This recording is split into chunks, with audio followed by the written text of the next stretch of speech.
আউযু বিল্লাহি মিনাশ শাইতানির রাজিম। বিসমিল্লাহির রহমানির রহিম। সালামুন আলাইকুম ওয়া রাহমাতুল্লাহি ওয়া বারাকাতুহু। আশা করি আপনারা ভালো আছেন। আল্লাহ তাআলা সকলকে সুস্থ রাখুক। আল্লাহ তাআলা নেয়ামতের উপরে শুকরিয়া আদায় করা দরকার। আর এই শুকরিয়া এত গুরুত্বপূর্ণ যে একজন মানুষকে অনেক উচ্চ স্থানে পৌঁছে দিতে পারে, এবং এই শুকরিয়া একজন ব্যক্তিকে আল্লাহর প্রিয় বান্দা হয়ে গড়ে তোলার জন্য সাহায্য করতে পারে।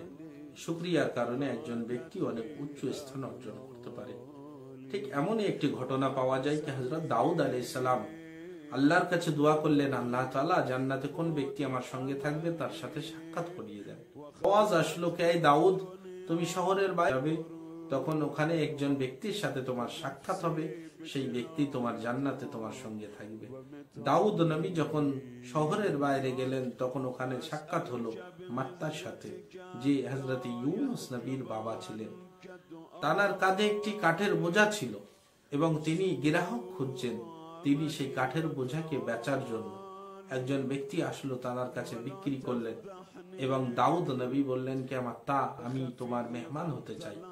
অনুমতি নিয়ে মেহমান হলেন এবং মাত্তা সেই পয়সা দিয়ে মাত্তা কি করলেন, আটা ও লবণ কিনলেন।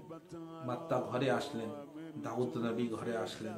তারপরে যখন ঘরে আসলেন দাউদ নবী মাত্তার সাথে, তখন মাত্তা কি করলো, আটা দিয়ে রুটি তৈরি করলো এবং যখন এই আটা দিয়ে রুটি তৈরি করে খেতে বসলো, তখন মাত্তা আকাশের দিকে মুখ করে একবার বলতে লাগলো, আল্লাহ, আপনি যে গাছ বানিয়েছেন সেই গাছকে আমি কেটেছি, আর যে হাত দিয়ে কেটেছি সেই হাতে আপনার দোয়া ক্ষমতা ছিল, এবং সেই কাঠের বোঝা আমি কাঁধে তুলেছি, তোলার জন্য যে ক্ষমতা লেগেছে সেটা আপনার দোয়া ক্ষমতা, এবং তারপরে আমি যে ব্যক্তির কাছে বেচেছি, আপনি গ্রাহক পাঠিয়েছেন, আমি তার কাছে বেচেছি, এবং যে এখন যে রুটি আমার সামনে আছে এই রুটিটাও যে গম থেকে যে আটা তৈরি করা, সেই গমকেও আপনি বানিয়েছেন।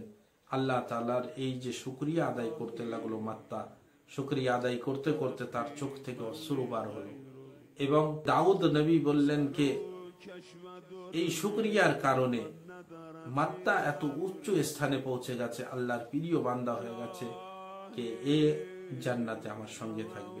অর্থাৎ আমরা সকলে বুঝতে পারলাম যে শুকরিয়া কত গুরুত্বপূর্ণ জিনিস, কে আল্লাহর শুকরিয়া আদায় করা অতি গুরুত্ব এবং প্রয়োজন।